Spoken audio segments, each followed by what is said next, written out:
룻기 말씀을 쭉 읽다 보면 중간중간 장면이 많이 바뀌고 또 등장인물들이 서로 대화를 많이 나누는 모습이 마치 한편의 연극을 보고 있다는 그런 느낌이 듭니다. 그래서 룻기 말씀을 실제로 연극이나 영화로 만든 것이 있는가 하고 인터넷을 한번 검색해 봤는데요, 아주 없지는 않더라고요. 제가 그것들을 직접 보지는 못했습니다만 얼마나 충실하게 성경 말씀에 근거해서 연출을 했을지, 특별히 오늘 본문 말씀인 이 룻기 3장의 내용을 과연 어떤 식으로 연기했을지 상당히 궁금합니다. 룻기 3장은 크게 세 장면으로 이루어져 있습니다. 먼저 첫 번째는 룻과 나오미의 집이 그 배경인 1절부터 5절까지의 말씀이고, 두 번째는 한밤중에 룻과 보아스가 타작마당에서 한 이불을 덮고 누워있는 장면인 6절부터 15절까지의 말씀이며, 마지막 세 번째는 다시 룻과 나오미의 집이 그 배경이 되는 16절부터 18절까지의 말씀입니다. 저는 한 주간 설교 말씀을 준비하는 내내 고민을 참 많이 했습니다. 룻기 3장 말씀을 몇 번에 걸쳐서 설교해야 할 것인가, 오늘 본문 말씀을 과연 어디서 끊어야 적당할 것인가, 혼자서 계속 고민하고 기도하다가 결국 오늘은 그 셋 중 첫 번째 장면만 집중해서 함께 살펴보기로 했습니다. 비록 5절밖에 안 되는 짧은 본문이지만 하나님께서 오늘 저와 여러분에게, 우리 교회에게 주시는 귀한 메시지가 분명히 있을 것이라고 믿습니다. 지난번 룻기 2장 마지막 부분에서도 우리가 살짝 엿볼 수 있었던 것처럼 오늘 본문에서 나오미는 예전에 비해 훨씬 더 밝아지고 말수가 많아진 것을 우리가 보게 됩니다. 1절부터 5절까지 기록된 룻과 나오미 두 사람의 대화 중 4절까지 나오미가 혼자서 계속 이야기하는 것이고, 룻은 마지막 5절에서만 아주 짧게 대답하는 것을 우리가 보게 되죠. 더군다나 나오미가 길게 하는 그 말은 예전과 같이 그저 자기 자신의 비참하고 처량한 신세 타령을 하는 말이 아니라, 하나님을 원망하며 자기를 비하하는 말이 아니라, 며느리 룻의 앞날을 진심으로 생각하며 룻의 행복을 구하는 말입니다. 1절, 내 딸아, 내가 너를 위하여 안식할 곳을 구하여 너를 복되게 하여야 하지 않겠느냐. 나를 위하여가 아니라 너를 위하여, 나를 복되게가 아니라 너를 복되게 라고 이야기합니다. 이것은 정말로 놀라운 변화가 아닐 수가 없습니다. 모압 땅에서 겪었던 너무나도 힘들고 슬프고 가슴 아픈 일들에다가 또 극심한 우울증까지 와서 그랬는지는 몰라도 나오미는 그동안 입만 열면 그저 나 자기 자신밖에는 모르고 자기 연민으로 가득 차 있고 자기 안에 꽁꽁 갇혀 있던 그런 사람이었는데, 그랬던 나오미가 어느 날 보아스의 선대로 인해, 하나님의 은혜로 인해 마음문이 열리기 시작하더니 어느새 상처가 치유되고 우울증도 치료되어 이제 드디어 자기 옆에 있는 다른 사람을 돌아볼 수 있게 된 것입니다. 방금 전 나오미의 말처럼 룻이 만일 새로운 남편을 만나 결혼해서 안식할 곳을 찾으면 자기 곁을 멀리 떠나갈 수도 있는데, 그러면 자기는 앞으로 먹고 살 길이 훨씬 더 막막해지고 힘들어질 수도 있는데, 나오미는 그와 같은 자기 자신의 사정과 형편을 염려하기보다는 며느리 룻의 진정한 유익과 행복을 먼저 구하는 그런 성숙하고 멋진 시어머니가 된 것입니다. 저는 우리가 예수님을 정말 인격적으로 만난 자들이라면, 복음을 참되게 믿는 자들이라면 우리에게도 이와 같은 변화가, 긍정적인 변화가 반드시 나타날 것이라고 믿습니다. 하나님께서, 예수님께서 우리를 구원해 주신 것은 우리의 죄로 인한 하나님의 진노와 심판과 형벌로부터만 구원해 주신 것이 아니라, 모든 죄인들의 공통된 증상이요, 가장 심각한 증상이라고도 할 수 있는 삐뚤어진 자기 사랑, 깊은 자기 연민, 철저한 자기 중심성, 지독한 이기주의에서부터도 우리를 구원해 주신 것이기 때문입니다.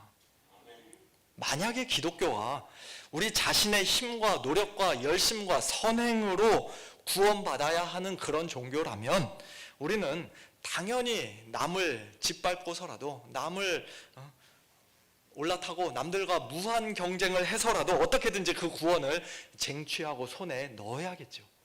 하지만 기독교는 그런 종교가 아닙니다.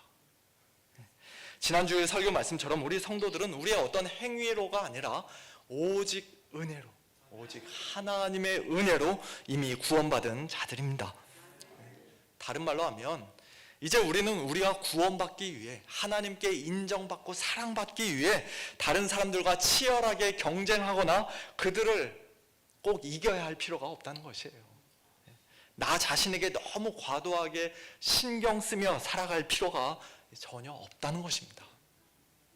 오히려 그렇게밖에는 살 수 없었던 그 비참한 상태에서 나 자신밖에는 모르던 지독한 이기주의에서 벗어나 이제는 자유롭게, 너그럽게, 진심으로 남들을 돌아보고 다른 사람들의 유익을 구하며 살라고 하나님께서는 우리를 은혜로 값없이 구원해 주신 것입니다.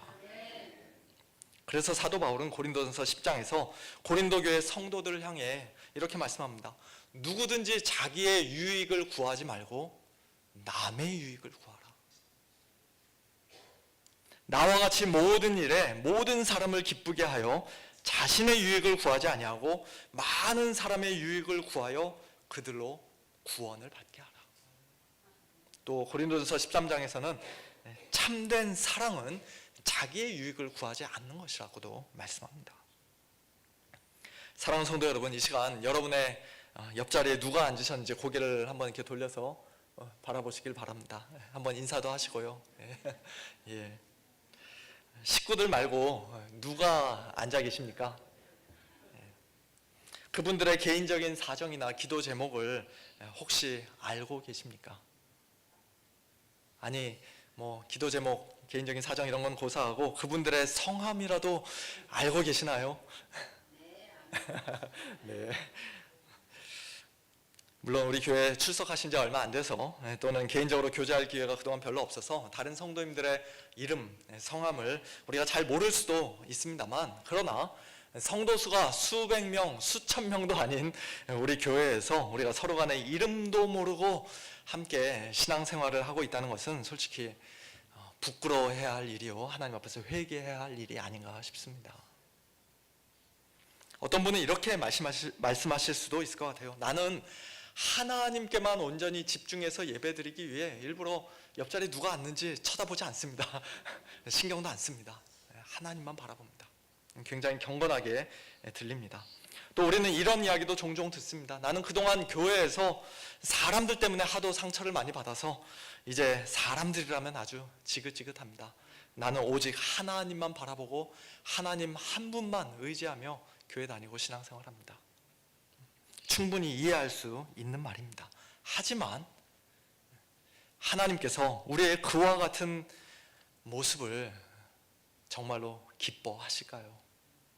그와 같은 말을 들으실 때 너는 참 경건하구나, 그렇게 칭찬해 주실까요? 아마 그렇지 않을 것입니다. 분명히 그렇지 않을 것이라 생각합니다. 우리는 하나님께서 우리 옆자리에 앉혀주신 사람들에게 관심을 가져야 합니다. 눈을 크게 뜨고 주위의 형제 자매들을 바라보아야 합니다. 동료 성도들의 이름을 기억해 주고 또 친근하게 불러 주어야 합니다. 특별히 우리의 도움이 필요한 연약한 성도들을 사랑으로 돌아보아야 합니다.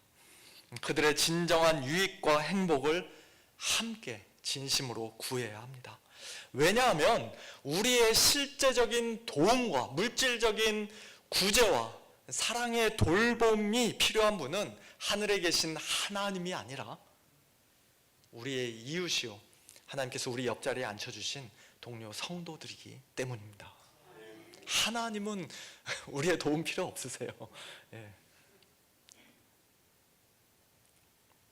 우리 눈으로 볼 수 있는 형제를 사랑하지 않으면서 그들에게 아무런 관심이 없으면서 심지어는 그들을 미워하기까지 하면서 우리 눈에 전혀 보이지 않으시는 하나님을 내가 사랑하노라 말하는 것은 한마디로 거짓말이라고 요한일서 4장에서는 분명히 단호하게 말씀합니다.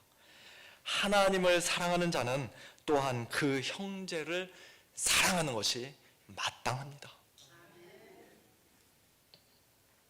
그와 같은 형제 사랑의 구체적인 표현 중 하나는 바로 그 형제를 위해, 자매를 위해 기도하는 것이라고 할 수 있습니다. 나오미는 일찍이 모압 땅에서 자기의 두 며느리인 룻과 오르바를 축복하며 이렇게 말한 적이 있었는데요. 1장 9절, 여호와께서 너희에게 허락하사 각기 남편의 집에서 위로를 받게 하시기를 원하노라. 일종의 기도라고 할 수 있습니다. 그런데 나오미가 그동안 삐뚤어진 자기 사랑과 아주 끝없는 자기 연민에 깊이 빠져 있는 동안에는 그 기도를 까맣게 잊고 있었던 것이에요. 이미 친정으로 돌아간 오르바를 위해서는 뭐 말할 것도 없고 자기와 함께 살고 있는 룻을 위해서도 나오미는 기도한 적이 없었을 것입니다. 그랬던 나오미가 보아스의 선대를 받고 하나님의 은혜를 받아 다시 회복되자 자기 옆에 있는 룻을 돌아보기 시작했고, 특별히 자기가 옛날에 했었던 저 축복의 말과 기도를 다시 기억하며 룻에게 이렇게 말했던 것입니다.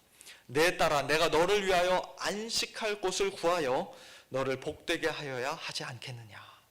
여기서 안식할 곳이라는 단어와 방금 전 1장 9절에서 위로라는 단어는 그 의미와 발음이 둘 다 굉장히 비슷한 그런 두 단어입니다. 나오미가 예전에 자기가 했던 말을 기억하고 다시 언급하고 있는 것이라는 그 하나의 분명한 증거라고 할 수 있는 것이죠.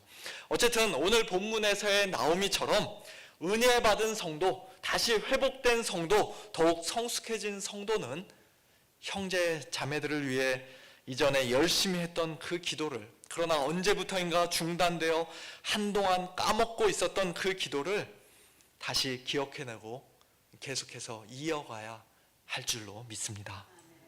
아마도 여기 우리 중에서 제가 가장 많이 회개해야 할 사람일 것 같은데요.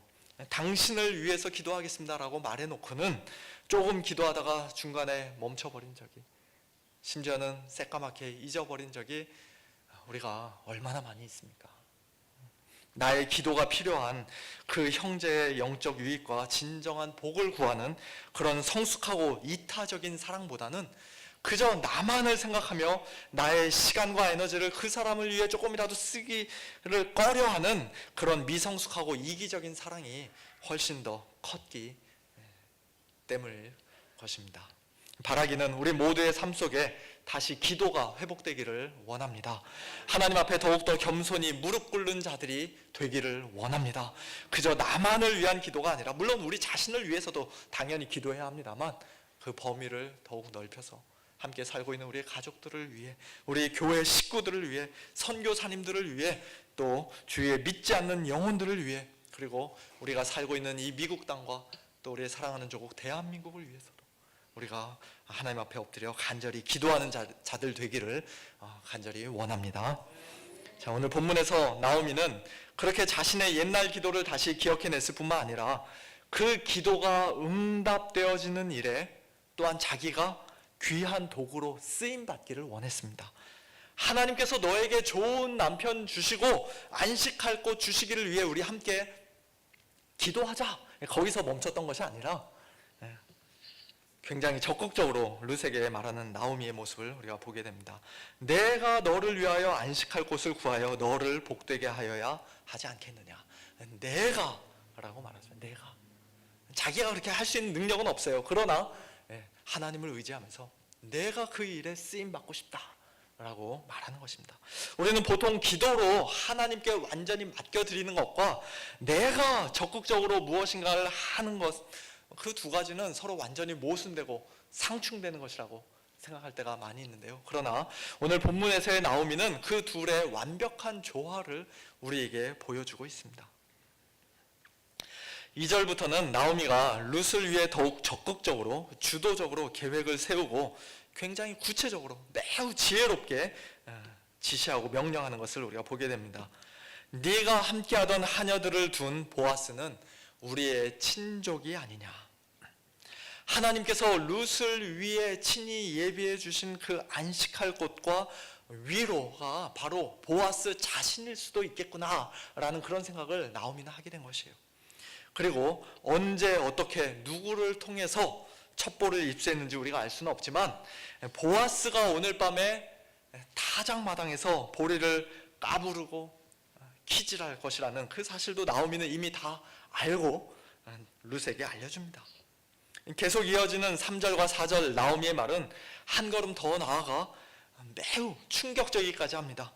그런즉 너는 목욕하고 기름을 바르고 의복을 입고 타작마당에 내려가서 그 사람이 먹고 마시기를 다 하기까지는 그에게 보이지 말고 그가 누울 때 너는 그가 눕는 곳을 알았다가 들어가서 그의 발치 이불을 들고 거기 누우라. 그가 네 할 일을 네게 알게 하리라. 만약에 우리가 이 룻기를 연극이나 영화로 보고 있다면 우리 초등학교 우리 어린 자녀들은 좀 눈을 이렇게 살짝 가려야 될 그런 부분이 아닐까 생각도 듭니다. 이것이 정확히 무엇을 어떻게 하라는 것인지, 왜 이런 명령을 했는지 성경학자들 사이에서도 너무나 다양한 견해들이 있기 때문에 단정적으로 말씀드리기가 쉽지는 않습니다만, 한 가지 분명한 것은 룻이 한밤중에 보아스를 찾아가 보아스를 성적으로 유혹해야 한다는 그런 말은 아니라는 것입니다. 옛날 아브라함의 조카 롯의 큰딸이 자기 아버지를 술 취하게 만들고 밤에 동침하여 모압이라는 아들을 낳았던 것처럼 모압 여인 룻도 그와 비슷하게 술에 취한 보아스와 의도적으로 동침한 후 당신 나하고 하룻밤 잤으니까 이제 나를 책임져야 합니다. 그런 식으로 협박하라는 그런 말은 더더욱 아닙니다. 아마 그런 부도덕한 일을 나오미가 명령했다면 룻은 선뜻 순종하기가 어려웠을 것입니다. 그와 같이 음란하고 부도덕한 일을 하라는 명령이 아니었던 것은 분명하지만, 그러나 그렇다고 해서 룻 입장에서는 나오미의 이 명령이 결코 쉬운 것도 아니었습니다. 당장 오늘 밤에 해야 하는 일이니 일주일 정도 한번 기도해 본 후에 내가 결정하겠습니다라고 그렇게 말할 수도 없는 노릇이었죠. 마음의 준비를 할 시간적인 여유도 없었고 차일피일 뒤로 미룰 수도 없는 일이었습니다. 목욕하고 기름을 바르고 의복을 입는 일도 당시에는 오늘날과 같이 매일매일 따뜻한 물로 쉽게 샤워할 수 있는 그런 시대가 아니었기 때문에, 또 기름과 의복도 굉장히 귀하던 시대였기에 분명 여러모로 번거롭고 희생과 비용이 따르는 일이었을 것입니다. 무엇보다도 밝은 대낮이 아니라 캄캄한 밤에, 어두워진 밤에 여자 혼자서 타작마당에 내려간다는 것은 거기에 분명 보아스 혼자만 있는 게 아니었을 텐데, 혹시라도 못된 남자들 만날 경우 룻은 큰 위험에 처할 수도 있었을 것입니다. 또한 룻이 혹 다른 사람들에게 들키지 않고 성공적으로 보아스의 발치 이불을 들고 한밤중에 거기 들어가 누워 있는다 해도 보아스가 술김에 무슨 짓을 하는지 아무도 장담할 수 없는 일이었고, 다행히 불미스러운 일이 일어나지 않는다 하더라도 보아스에게 이상한 오해를 받기에 딱 좋은 일이었습니다. 당신 여태까지 현숙한 여인인 줄 알았는데 얌전한 고양이가 부뚜막에 먼저 올라간다더니 당신한테 정말 실망했어. 만약에 보아스가 그런 생각을 하게 된다면 룻이 보아스와 결혼하는 것은 완전히 물 건너가는 일이고, 자기가 가지고 있었던 그 안정된 직장도 하루아침에 다 잃어버리게 되고, 또 만약에 그 소문이 베들레헴 온 동네에 쭉 퍼지게 되면 마을 사람들로부터도 저 부정한 여인이라고 손가락질 받고 욕을 먹고, 심지어는 돌에 맞아 죽을 수도 있는 그런 매우 위험한 일이었던 것이죠. 한마디로 모험이었던 것입니다. 그러나 놀랍게도 룻은 내가 이런저런 이유 때문에 못한다고 말하지 않고 5절에서와 같이 어머니의 말씀대로 내가 다 행하리이다 순순히 말하며 즉시 순종합니다.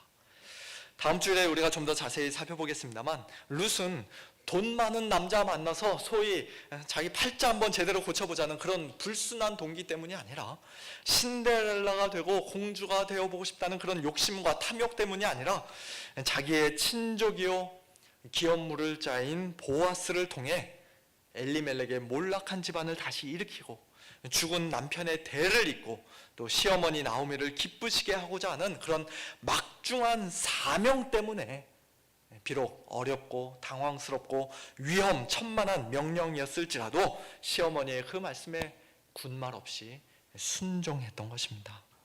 한마디로 룻 역시도 자기의 유익을 구하는 자가 아니라 다른 사람의 유익을 먼저 구하는 자였던 것이에요. 그처럼 다른 사람의 유익을 위해 또한 고귀한 사명을 위해 룻은 보아스에게나 동네 사람들에게 억울한 오해를 받거나 큰 수치와 부끄러움을 당하거나 심지어는 죽을 수도 있는 그런 위험한 자리에 스스로 자기 발로 내려갔던 것입니다. 그리고 하나님께서는 룻의 그와 같은 겸손한 순종, 담대한 순종, 즉각적인 순종을 귀한 도구로 사용하셔서 룻에게 맡겨졌던 그 모든 사명이 결국 다 이루어지게 하셨을 뿐만 아니라 룻 자신에게도 참된 안식과 위로와 복을 주셨습니다. 사랑하는 성도 여러분, 오늘 저와 여러분은 하나님께 받은 사명을 위해 또 다른 사람들의 유익을 위해 과연 얼마나 순순히 순종하는 자들입니까? 솔직히 우리 자신의 모습을 돌아보면 참 너무나도 부족하고 부끄러운 것을 고백하지 않을 수가 없습니다.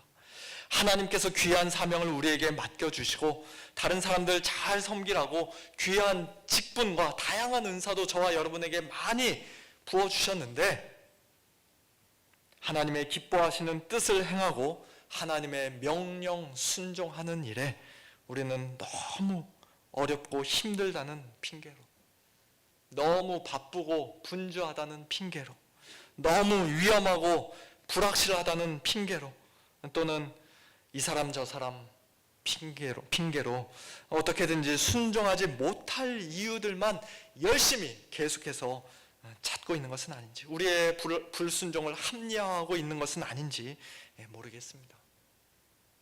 부끄럽지만 솔직히 저도 그럴 때가 많이 있음을 고백합니다. 우리는 그와 같은 불순종을 하나님 앞에서 진심으로 회개해야 할 것입니다. 룻이 어머니의 말씀대로 내가 다 행하리이다 라고 말하며 나오미의 말에 순순히 순종했던 것처럼 우리 역시도 아버지의 말씀대로 내가 다 행하리이다 말하며 하나님 아버지의 말씀에 참으로 순종하는 자들이 되어야 할 줄로 믿습니다.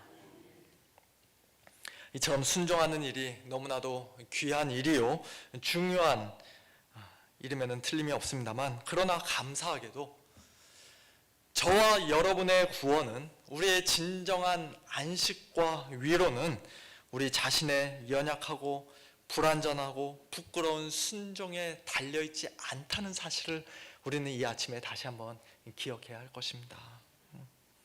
그것이 바로 오늘 저와 여러분에게 복음이요, 참으로 가장 기쁜 소식이죠.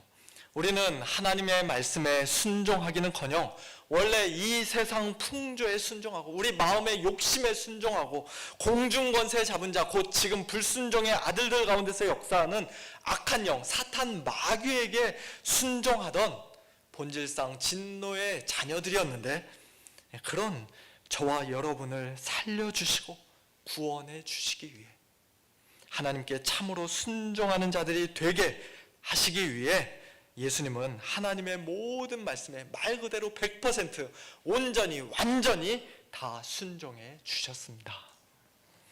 예수님이야말로 내가 다 행하리이다라는 이 말씀을 이 세상에서 가장 자신 있게, 가장 완벽하게 하실 수 있는 유일한 분이십니다. 요한복음 6장에서 예수님은 내가 하늘에서 내려온 것은 내 뜻을 행하려 함이 아니요 나를 보내신 이의 뜻을 행하려 함이니라고 말씀하셨습니다. 히브리서 10장에서도 시편 40편 말씀을 인용하며 두 번이나 똑같이 반복하여 말씀합니다. 하나님이여 보시옵소서, 두루마리 책에 나를 가리켜 기록된 것과 같이 하나님의 뜻을 행하러 왔나이다. 보시옵소서, 내가 하나님의 뜻을 행하러 왔나이다. 우리 주님의 말씀입니다. 예수님은 룻이 밤에 혼자 내려갔던 그 타작마당보다도 훨씬 더 캄캄하고 위험하고 흉악한 이 세상에 아버지의 뜻을 행하고자 친히 내려오셨습니다. 룻은 보아스를 만나기 위해 깨끗이 목욕하고 좋은 기름을 바르고 따뜻한 의복을 입고 타작마당에 내려갔지만, 예수님은 우리를 구원해 주시기 위해 사람이 되어 이 땅에 내려오시고 핏덩어리 갓난아기로 태어나셨을 뿐만 아니라 사람들에게 얼굴에 침뱉음을 당하고 온 몸과 머리는 피투성이가 되고 또 입었던 옷들도 다 발가벗겨져 가장 부끄럽고 수치스러운 모습으로 십자가에 달려 죽으셔야만 했습니다. 룻은 맡겨진 사명을 감당하기 위해 위험을 무릅쓰고 타작마당에 내려가는 아슬아슬한 모험을 했지만, 그러나 가장 크고 가장 귀한 사명을 양 어깨에 짊어지신 예수님은 죽으실 것을 처음부터 이미 다 아시고 죽는 길 외에는 다른 길이 없다는 것을 너무나도 잘 아시고, 그래서 실제로 죽으시기 위해 이 땅에 내려오셨던 것입니다. 그리고 그와 같이 이 땅에 내려오셔서 결국 아버지의 말씀대로 모든 것을 다 행하시고 죽으시고 부활하신 예수님께서는 저와 여러분에게, 예수를 믿는 우리 성도들에게 참된 안식과 영원한 구원의 복을 선물로 주셨을 뿐만 아니라 승천하여 하나님 보좌 우편에 앉으시고 성령도 보내주심으로써 이제 우리로 하여금 하나님의 말씀에 순종하는 자들이 되게 하셨습니다. 비록 이 땅에서 우리가 늘 완전히 온전히 다 순종하지는 못한다 할지라도 그저 순종하는 척만 하는 그런 거짓된 위선자들이 아니라 참되게 순종하고 기꺼이 순종하는 자들이 되게 해주신 것이에요. 그러므로 우리는 우리 주님의 다음과 같은 말씀에 더욱더 귀를 기울여야 합니다. 내가 너희에게 행한 것 같이 너희도 행하게 하려 하여 내가 본을 보였노라. 나를 믿는 자는 내가 하는 일을 그도 할 것이요 또한 그보다 큰 일도 하리니 이는 내가 아버지께로 감이라. 내가 하늘에 올라가면 너희들을 위해서 성령을 보내주겠다. 내가 너희들을 위해서 기도하겠다. 너희들이 내가 했던 그 일을 하고 내가 한 일보다 더 큰 일도 할 수 있을 것이다. 너희가 나를 사랑하면 나의 계명을 지키리라. 너희는 내가 명하는 대로 행하면 곧 나의 친구라. 너희는 말씀을 행하는 자가 되고 듣기만 하여, 그저 듣기만 하여 자신을 속이는 자가 되지 말라. 한마디로 이제는 우리 역시도 내가 다 행하리다 라고 말하며 순종하는 자들이 되어야 한다는 것입니다. 이제 말씀을 맺겠습니다. 사랑하는 성도 여러분, 오늘 우리의 삶에 다시금 회복되어야 할 것들이 얼마나 많은지 모르겠습니다. 오늘 본문에서 나오미가 룻에게 보여주었던 것처럼 우리 곁에 있는 사람들을, 동료 성도들을 세심하게 돌아보며 그들의 진정한 유익과 행복을 구하는 그런 진실한 관심과 따뜻한 사랑이 다시 회복되어야 합니다. 서로를 위한 간절한 기도, 뜨거운 기도가 다시 회복되어야 합니다. 그리고 그 기도가 응답받는 일에 내가 귀한 도구로 하나님께 쓰임받기를 원하는 그런 적극적인 마음과 거룩한 소원도 우리 안에 다시 회복되어야 합니다. 뿐만 아니라 룻이 나오미에게 순종했던 것처럼, 아니 예수님께서 하나님 아버지께 온전히 순종하셨던 것처럼 저와 여러분 역시도 우리 주님의 그 순종으로 인해 이미 구원받은 성도들답게 하나님의 말씀에, 우리 주님의 명령에 즐거이 온전히 순종하는 그런 순종의 삶이, 성령의 능력이 우리 안에 다시금 회복되어야 합니다. 그와 같은 놀라운 은혜가 저와 여러분의 매일매일의 삶 가운데 우리 서문장로교회 위에 더욱더 풍성이 넘치기를 예수님의 이름으로 간절히 축원합니다. 함께 기도하겠습니다.